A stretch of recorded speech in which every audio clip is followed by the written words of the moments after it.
Қазақстан Республикасының тұңғыш президенті елбасының кітапханасы Нұрсұлтан Назарбаев Еуразиялық интеграцияның көшбасшысы виртуалды бейне көрмесін ұсынады.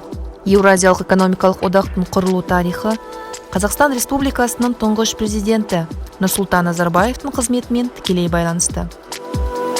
1994 жылғы 29 наурызда Ресейге бірінші ресми сапары барысында Нұрсұлтан Назарбаев Ломоносов атындағы Мәскеу мемлекеттік университетінде бірыңғай экономикалық кеңістік пен бірлескен қорғаныс саясаты негізінде Еуразиялық одақты қалыптастыру идеясымен алғаш рет бөлісті. Елбасы өзінің 21 ғасыр қарсаңында атты кітабында «Мен Ресейдегі көне университеттің ғылыми элитасының 10 реакциясына үміт арттым. Ең басынан бастап, ғалымдардың көпшілігі осы бастаманы қолдады. Дәл осы ғалымдар менің ұсынысымды бұқаралық ақпарат құралдарында кеңінен талқылай бастады. Әрине, ескертулер, жаңа ұсыныстар, жобаны сынағандар да болды. Бірақ мен оған қуандым, себебі ойым іске аса бастады, деп еске түсіреді. 2000 жылғы 10 қазанда Қазақстан, Ресей, Беларусь, Қырғызстан және Тәжікстан басшылары Еуразиялық экономикалық қоғамдастықты құру туралы шартқа қол қойды. Кедендік одақ пен бірыңғай экономикалық кеңістік туралы келісім шарттарда айқындалған мақсаттар мен міндеттерге қол жеткізу үшін тығыз және тиімді сауда-экономикалық ынтымақтастық тұжырымдамасы құжаттың өзегі болып алынды. 2001 жылғы мамырда қоғамдастықтың негізгі органдары Еуразиялық экономикалық қауымдастықтың мемлекетаралық кеңесі мен Еуразиялық экономикалық қауымдастықтың интеграциялық комитетінің жұмысын реттейтін құжаттар қабылданды. Беларусь, Ресей, Қазақстан арасындағы кедендік одақ құру туралы маңызды шешім 2006 жылғы тамызда қабылданды. 4 жылдан кейін 2010 жылғы шілдеде 3 елдің бірыңғай кедендік тарифтері күшіне енді. 2010 жылы желтоқсан айында Еуразиялық экономикалық қауымдастықтың саммитінде Беларусь, Қазақстан және Ресейдің бірыңғай экономикалық кеңістігі негізінде Еуразиялық экономикалық одақ құру туралы келісімге қол жеткізілді. Еуразиялық экономикалық одақ халықаралық құқық субъектілігіне ие және Еуразиялық экономикалық одақ туралы шартпен құрылған аймақтық экономикалық интеграциялық ұйым.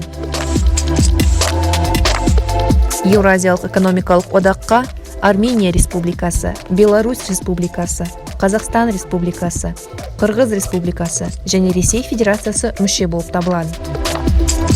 Еуразиялық экономикалық одақ шеңберінде тауарлар, қызметтер, капитал және жұмыс күші қозғалысының еркіндігі, Еуразиялық экономикалық одақ туралы келісім шартпен және одақ шеңберіндегі халықаралық шарттармен белгіленген экономика салаларында үйлестірілген, келісілген немесе бірыңғай саясатты жүргізу қамтамасыз етіледі.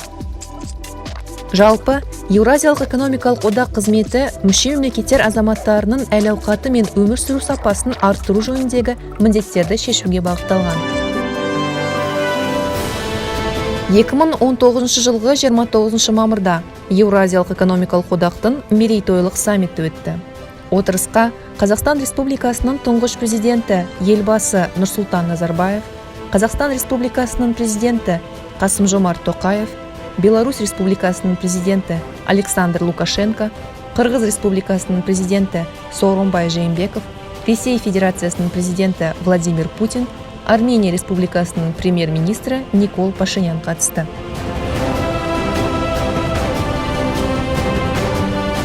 Қазақстан президенті Қасым-Жомарт Тоқаев өзінің құттықтау сөзінде аталған саммит екі мерейтой датасын, елбасы Нұрсұлтан Назарбаевтың Еуразиялық интеграция туралы идеясының 25 жылдығын және Еуразиялық экономикалық одақ туралы шартқа қол қоюдың 5 жылдығын мерекелеуге орайластырылғанын атап өтті.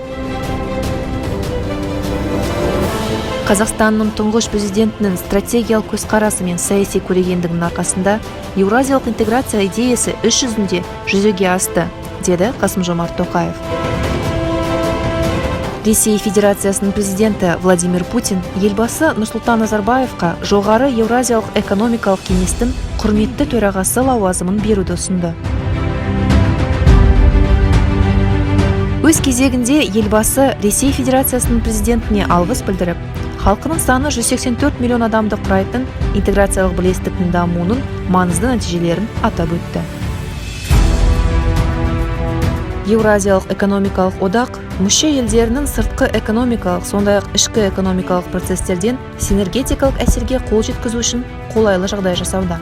Қазіргі жағдайда Қазақстан үшін сыртқы серіктестермен тұрақты экономикалық байланыстарды дамыту экономикалық дамудың маңызды бағыты. Еуразиялық экономикалық одақ осы контекстте экспорттық әлеуетті өсірудің кен мүмкіндіктері мен перспективалы бағыттарын ашады.